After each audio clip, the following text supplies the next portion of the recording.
Hello students, तो चलिए हम कंटिन्यू करते हैं हमारा चैप्टर ऑर्गेनाइजेशन स्ट्रक्चर, जिसमें हम पढ़ रहे थे कि डिफरेंट टाइप्स के ऑर्गेनाइजेशन स्ट्रक्चर्स होते हैं जो कि अलग अलग एंटरप्राइजेज में या अलग अलग ऑर्गेनाइजेशन में अलग अलग फॉलो किए जाते हैं। तो हमने देखा था कि 4 टाइप्स के ऑर्गेनाइजेशन स्ट्रक्चर्स हमें बताए थे। Functional organisation structure, divisional organisation structure, line organisational structure और लास्ट हमने पढ़ा था line and staff organisational structure. तो लास्ट 2 टाइप्स आपके सिलेबस में नहीं है। फंक्शनल ऑर्गेनाइजेशन स्ट्रक्चर को हम डिस्कस कर चुके हैं। तो अभी हम करने जा रहे हैं डिविजनल ऑर्गेनाइजेशन स्ट्रक्चर। इसके पहले हम थोड़ा सा फंक्शनल ऑर्गेनाइजेशन स्ट्रक्चर को रिवाइज कर लेते हैं कि फंक्शनल ऑर्गेनाइजेशन स्ट्रक्चर में हम अपने ऑर्गेनाइजेशन को मेजर फंक्शंस के अकॉर्डिंग डिवाइड करते हैं। मेजर फंक्शंस यानी कि जो हम मेन काम कर रहे हैं, जैसे कि हम प्रोडक्शन का काम करते हैं या मार्केटिंग, फाइनेंस, तो इस तरह से जो भी हम एक्टिविटीज़ कर रहे हैं उसके अकॉर्डिंग हमने अपने ऑर्गेनाइजेशन को क्या कर दिया था, डिवाइड कर दिया था। अब हम कर रहे हैं डिविजनल ऑर्गेनाइजेशन स्ट्रक्चर। इसमें क्या होता है कि हम अपनी पूरी ऑर्गेनाइजेशन को डिवाइड कर देते हैं। किसके बेसिस पर? मेजर प्रोडक्ट्स के बेसिस पर। Divisional organisation structure means the division of whole enterprise according to the major products to be manufactured by it.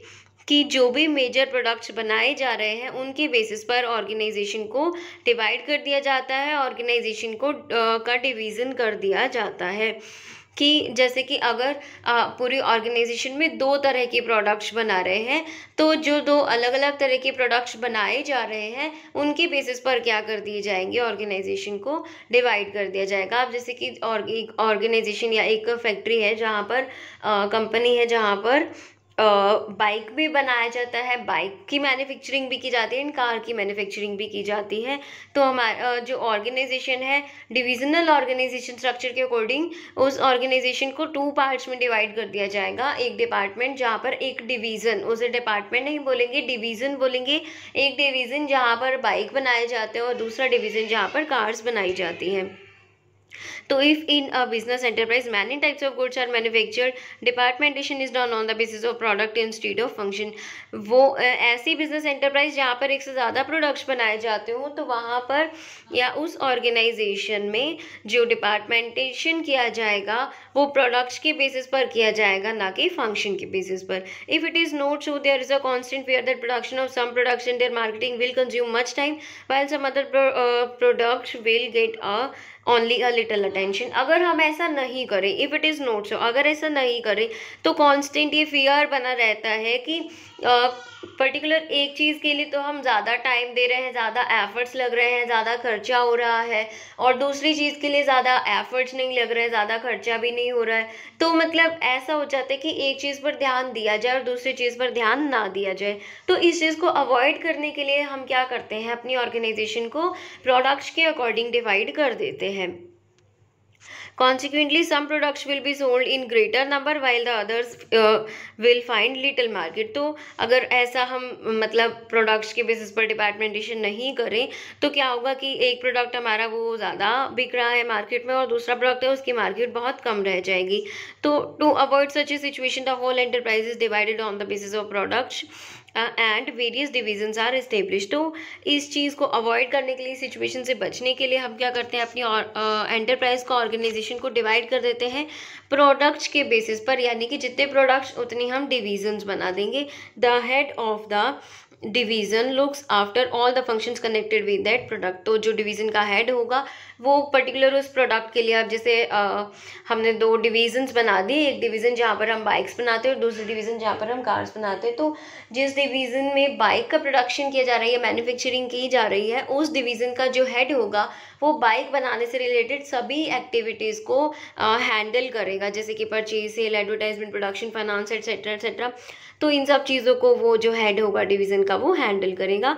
All this functions are performed separately by different divisions. ये जो सभी functions हैं हर different division के द्वारा perform किए जाएंगे। अभी हम डायग्राम की हेल्प से देखते हैं जिससे आपको बहुत ही क्लियरली समझ में आने वाला है। देखिए, जैसे कि हमने फंक्शनल ऑर्गेनाइजेशन स्ट्रक्चर में देखा था कि फर्स्ट लेवल पर आते हैं शेयर होल्डर्स, सेकेंड लेवल पर board of directors and third level पर आएगी जनरल मैनेजर। तो ये जो है स्टेप्स ये सेम रहेंगे, हायरार्की सेम रहेगी। इसके बाद चेंजेस आ जाते हैं। देखिए, हमने फंक्शनल ऑर्गेनाइजेशन स्ट्रक्चर में क्या पढ़ा था, जनरल मैनेजर के बाद directly production department, marketing department, ये सब डिपार्टमेंट स्टार्ट हो गई थी। लेकिन इसमें आप देख सकते हैं कि जनरल मैनेजर की हायरार्की के बाद इन्होंने एक हायरार्की बनाई है जहाँ पर पूरी ऑर्गेनाइजेशन को दो टुकड़ों में बांट दिया। फर्स्ट डिवीज़न है जहाँ पर मेटल के प्रोडक्ट्स बनाए जाते हैं, और सेकंड डिवीज़न है जहाँ पर प्लास्टिक के प्रोडक्ट्स बनाए जाते हैं। तो एक ऑर्गेनाइजेशन है जहाँ पर दो तरह के मेटल के और प्लास्टिक के प्रोडक्ट्स बनाए जा रहे हैं। तो इस तरह से क्या कर दिया गया है कि ऑर्गेनाइजेशन को डिवाइड कर दिया गया है प्रोडक्ट्स के बेसिस पर, और आगे फिर उसके बाद वही डिपार्टमेंट्स वाला हो जाएगा जैसे हमने फंक्शनल ऑर्गेनाइजेशन स्ट्रक्चर में पढ़ा था कि मेटल प्रोडक्ट्स, जो डिवीज़न मेटल के प्रोडक्ट बना रही है उसके सारे डिपार्टमेंट्स अलग होंगे, production department, marketing department, finance and personnel department. और जो डिवीज़न प्लास्टिक बना रही है उसके भी ये सभी डिपार्टमेंट सेपरेट होंगे, प्रोडक्शन, मार्केटिंग, फाइनेंस वगैरह वगैरह। तो ये ऐसा क्यों किया? अब देखो क्या दिखाई दे रहा है हमें, प्रोडक्शन डिपार्टमेंट दो है, मार्केटिंग डिपार्टमेंट दो है, फाइनेंस डिपार्टमेंट दो है, पर्सनल डिपार्टमेंट भी दो है। क्यों, क्या ज़रूरत पड़ी दो दो डिपार्टमेंट्स बनाने की? ताकि हम सिक्योर रह सके, सेफ रह सके। सोचो, अगर हमारे बिजनेस को मेटल प्रोडक्ट से बहुत ज़्यादा प्रॉफिट्स होते हैं जबकि दूसरी साइड प्लास्टिक के प्रोडक्ट से हमें लॉसेस होते हैं, तो अगर हम ये अलग अलग डिवीज़न नहीं बनाते तो क्या हमें ये चीज़ पता चल पाती कि मेटल के प्रोडक्ट से हमें प्रॉफिट्स हो रहे हैं और प्लास्टिक के प्रोडक्ट से हमें लॉसेस हो रहे हैं? नहीं पता चल पाती। ये हमें कब पता चला, जब हमने क्या बना दिए, डिवीज़न्स बना दिए। तो जब किसी ऑर्गेनाइजेशन में एक से ज़्यादा प्रोडक्ट्स को बनाया जाता है, मैन्युफैक्चर किया जाता है, तो वहाँ पर डिविजनल ऑर्गेनाइजेशन स्ट्रक्चर को फॉलो किया जाता है और करना भी चाहिए। Next is advantages of divisional organisation. अब एडवांटेजेस बताए हैं, डेवलपमेंट ऑफ डिविजनल हेड। अब देखिए, जो डिवीज़न का हेड होगा उसकी प्रॉपर डेवलपमेंट होगी। देखिए डायग्राम से हम देखते हैं, जो मेटल प्रोडक्ट डिवीज़न है, यहाँ पर एक जो मेटल प्रोडक्ट्स डिवीज़न का एक मैनेजर होगा, एक हेड होगा, जो कि production department, marketing, finance, personal सभी डिपार्टमेंट्स को हैंडल करेगा, सभी डिपार्टमेंट्स के काम को एक तरह से कह लेते हैं कि सुपरवाइज करेगा या डायरेक्ट करेगा। तो अब देखिए, और इसी तरह से प्लास्टिक के प्रोडक्ट बनाने वाला जो मैनेजर होगा वो भी। तो अब आप देख सकते हैं कि जो डिवीज़न का मैनेजर है, जो हेड है, उसकी पूरी तरह से डेवलपमेंट हो जाएगी, क्योंकि उसे अपने प्रोडक्ट से रिलेटेड हर काम की नॉलेज आ जाएगी कि प्रोडक्शन किस तरह से हो रहा है, मार्केटिंग, एडवर्टाइजमेंट और फाइनेंस, पर्सनल। तो उसे हर तरह की क्या हो जाएगी, नॉलेज आएगी पूरे जो प्रोडक्ट के बारे में। तो उसकी क्या हो जाएगी, उस हेड की ओवरऑल डेवलपमेंट हो जाएगी। जबकि फंक्शनल ऑर्गेनाइजेशन स्ट्रक्चर में क्या हो रहा था कि एक जो हेड है, एक मैनेजर है, वो केवल एक ही डिपार्टमेंट संभाल रहा है, तो इससे उसकी ओवरऑल डेवलपमेंट नहीं हो पा रही थी, पूरी तरह से डेवलपमेंट नहीं हो पा रही थी। केवल एक ही एक्टिविटी में वो जो पर्सन था, जो हेड था, जो मैनेजर था, फंक्शनल वाले केस में केवल एक ही एक्टिविटी में क्या हो रहा था, मतलब अपनी स्किल्स को डेवलप कर रहा था। लेकिन यहाँ पर हर एक स्किल की डेवलपमेंट होगी डिविजनल हेड में। Next is divisional results can be assessed. वही बात कि किस डिवीज़न से हमें प्रॉफिट हो रहा है, किस डिवीज़न से हमें लॉसेस हो रहा है, ये हम इसे असेस कर सकते हैं, यानी कि इसे हम चेकआउट कर सकते हैं। All the activities of each division are carried out independently, मतलब हर एक डिवीज़न की सभी एक्टिविटीज़ को इंडिपेंडेंटली अलग अलग परफॉर्म किया जाता है। Hence the divisional results can be assessed easily.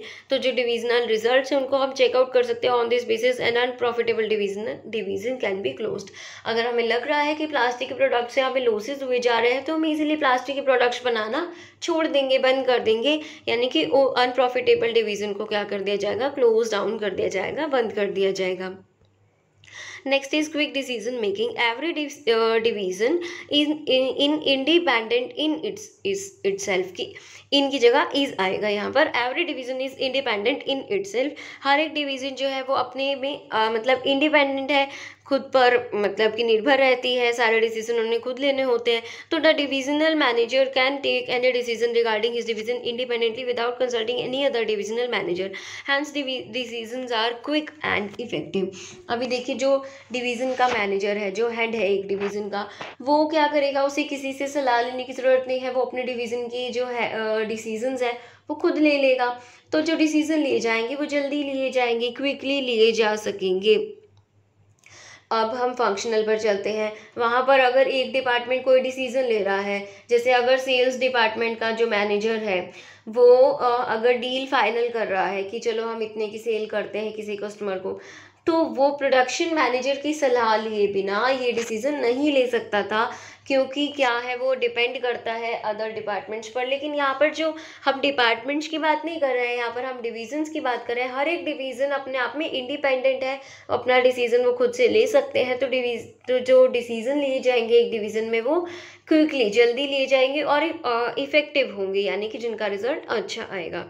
Easy expansion, अगर हमें एक्सपेंशन करनी है तो हम ईजिली कर सकते हैं। एक्सपेंशन मतलब अगर हम अपने बिजनेस को बढ़ाना चाहते हैं तो ईजिली हम बढ़ा सकते हैं, किसी अदर डिवीज़न पर क्या कोई इफ़ेक्ट नहीं आएगा। यानी कि अगर हम अपने बिजनेस की लेवल को बढ़ाना चाह रहे हैं तो हम इजीली बढ़ा सकते हैं। देखिए इसमें दो चीज़ें हैं कि हम एक्सपेंशन भी इजीली कर सकते हैं और डाइवर्सिफिकेशन भी इजीली कर सकते हैं। एक्सपेंशन का मतलब क्या होता है कि हम किसी पर्टिकुलर प्रोडक्ट, जो प्रोडक्ट हम पहले से ही बना रहे हैं उसको हम और ज़्यादा बनाने लग जाए, मैन्युफैक्चर करने लग जाए। जैसे मेटल के प्रोडक्ट्स थे तो हम एक दिन में या ये कह लीजिए कि एक साल में हम बनाते थे 100 यूनिट्स। तो एक्सपेंशन किसे करेंगे कि जब हम 100 यूनिट्स की बजाय अब 200 यूनिट्स बनाने लग जाए, तो वो भी इजीली कर सकते हैं इस तरह के ऑर्गेनाइजेशन स्ट्रक्चर में। और अगर हमें डाइवर्सिफिकेशन करना पड़े, डाइवर्सिफिकेशन मतलब कि पहले मेटल और प्लास्टिक के प्रोडक्ट्स बनाते थे, अब हम स्टील के प्रोडक्ट्स भी बनाने जा रहे हैं, यानी कि तीसरा एक और नया प्रोडक्ट हम इंट्रोड्यूस करना चाहते हैं, तो वो भी इजीली हम कर सकते हैं, क्योंकि बाकी जो डिवीजन्स हैं उन पर किसी तरह का कोई भी फर्क नहीं आएगा। अब बताए हैं हमें डिसएडवांटेजेस ऑफ डिविजनल ऑर्गेनाइजेशन। सबसे पहला बताया है conflicts between divisional heads. Every divisional head wants to become a divisional empire to satisfy their ego, each demand maximum resources for the division. This situation leads to conflicts among the various divisional heads. अब आपको लग रहा हो कि ये जो point है कहीं ना कहीं पढ़ा है, बिल्कुल एग्जैक्टली ये पॉइंट आपने पढ़ा था फंक्शनल ऑर्गेनाइजेशन स्ट्रक्चर में, जहाँ पर आपने ये पढ़ा था कि हर डिपार्टमेंट का जो हेड है वो अपनी परफॉर्मेंस अच्छी करना चाहता है, सबसे अच्छी होनी चाहिए उसकी परफॉर्मेंस। इसके लिए वो ज़्यादा रिसोर्सेज की डिमांड करेगा, जिससे सभी डिपार्टमेंट्स में क्या होगी, कन्फ्लिक्ट होंगे। ये पढ़ा था हमने।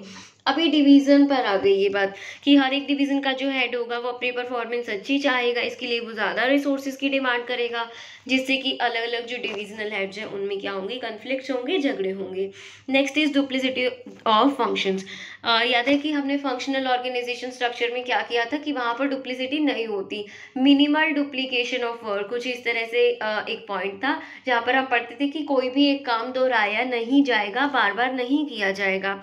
लेकिन आप इसके डायग्राम में देख सकते हैं, देखिए हर एक काम बार बार हो रहा है। प्रोडक्शन डिपार्टमेंट 2 बार, मार्केटिंग डिपार्टमेंट 2 है, फाइनेंस डिपार्टमेंट भी 2 है, पर्सनल डिपार्टमेंट भी 2 है। तो हमें दिखाई दे रहा है कि डुप्लिसिटी हो रही है, वर्क की डुप्लीकेसी हो रही है, बार बार वर्क किया जा रहा है, एक ही काम बार बार किया जा रहा है। इससे क्या होगा, अननेसेसरी कॉस्ट बढ़ जाएगी। It gives rise to duplicity of efforts among the division. अब देखिए प्रोडक्शन मैनेजर हमें 2 चाहिए, फाइनेंस मैनेजर हमें 2 चाहिए, डुप्लिसिटी ऑफ एफर्ट, सारे एफर्ट्स हमें 2 बार करने पड़ रहे हैं, बार बार दोहराई हो रही है। Hence resources are misused and cost of operation is unnecessarily increase. जो रिसोर्सेज हैं हमारे वो क्या होंगे, मिस यूज्ड होंगे। जैसे कि प्रोडक्शन डिपार्टमेंट में कि जो प्रोडक्शन मैनेजर है या जो वर्कर्स काम कर रहे हैं वो हमें डबल रखने पड़ेंगे, और इससे जो कॉस्ट है वो भी क्या आएगी, ज़्यादा होगी, मतलब बढ़ जाएगी, अननेसेसरीली इंक्रीज, बेवजह बढ़ जाएगी। Next is selfish attitude. अब हर डिवीजन का जो हेड है वो अपनी बेटर परफॉर्मेंस चाहता है, चाहे उसकी कॉस्ट कितनी भी आ जाए। तो इससे क्या हो जाएगा, हर एक डिवीजन का जो हेड है वो सेल्फिश हो जाएगा, उसे केवल अपना ही मतलब दिखाई देगा, अपना ही डिवीजन दिखाई देगा। ऑर्गेनाइजेशन के जो इंटरेस्ट है या रिसोर्सेज को जो बेवजह वेस्ट करेगा, बेवजह वेस्ट करने वाला है, उसे वो क्या करने लगेगा, इग्नोर करने लगेगा। Consequently it hits the interest of concern as whole. इससे क्या होगा, ऑर्गेनाइजेशन का जो इंटरेस्ट है, जो फेवर है, उसके बारे में जो सभी डिवीजन के हेड है वो सोचना बंद कर देंगे। तो ये थी कुछ एडवांटेजेस और डिसएडवांटेजेस ऑफ डिविजनल ऑर्गेनाइजेशन। अब हम पढ़ते हैं सुटेबिलिटी कि किन किन केसेस में डिविजनल ऑर्गेनाइजेशन स्ट्रक्चर सुटेबल रहता है, कि हम इसे किन केसेस में यूज़ कर सकते हैं। First one is where the number of main product is more than one. ये तो बिल्कुल क्लियर है कि जहाँ जिस ऑर्गेनाइजेशन में एक से ज़्यादा प्रोडक्ट बनाए जा रहे हैं वहाँ पर हमें डिविजनल ऑर्गेनाइजेशन स्ट्रक्चर यूज़ करना पड़ेगा। Next is when different manufacturing technologies and methods marketing methods are required. जहाँ पर हमें क्या चाहिए कि प्रोडक्ट्स को मैन्युफैक्चर करने के लिए जो टेक्नोलॉजीज़ हैं वो अलग अलग हैं, और जो मार्केटिंग मेथड्स हैं मतलब उन्हें सेल करने के जो तरीके हैं, कस्टमर तक पहुंचाने के जो तरीके हैं वो भी अलग अलग हैं। तो तब हमें डिविजनल ऑर्गेनाइजेशन को फॉलो करना पड़ता है। And the where the size of the concern is large enough, जब ऑर्गेनाइजेशन का जो साइज़ है वो बहुत ज़्यादा लार्ज हो तो उस केस में भी हम डिविजनल ऑर्गेनाइजेशन स्ट्रक्चर को फॉलो करते हैं। तो अभी हमने कंप्लीट कर लिया फंक्शनल ऑर्गेनाइजेशन स्ट्रक्चर भी और डिविजनल ऑर्गेनाइजेशन स्ट्रक्चर। अभी हम कंपैरिजन करते हैं इन दोनों में। तो सबसे पहला जो डिफरेंस बताया वो है फॉर्मेशन। जो फंक्शनल ऑर्गेनाइजेशन स्ट्रक्चर बनाया जाता है वो वर्क के बेसिस पर, एक्टिविटीज़ यानी कि काम के बेसिस पर या फंक्शंस के बेसिस पर भी कह सकते हैं, लेकिन जो डिविजनल ऑर्गेनाइजेशन स्ट्रक्चर है वो प्रोडक्ट्स के बेसिस पर बनाया जाता है। Next is specialisation. Functional organisation structure में क्या होता है कि एक पर्सन को वही काम बार बार करने दिया जा रहा है तो वो क्या हो जाएगा, अपने काम में स्पेशलाइज हो जाएगा। डिविजनल ऑर्गेनाइजेशन स्ट्रक्चर में क्या हो जाता है, स्पेशलाइजेशन ऑफ प्रोडक्ट, की एक पर्सन बार बार एक ही प्रोडक्ट बना रहा है तो वो एक प्रोडक्ट को बनाने में स्पेशलाइज हो जाएगा। Next is responsibility.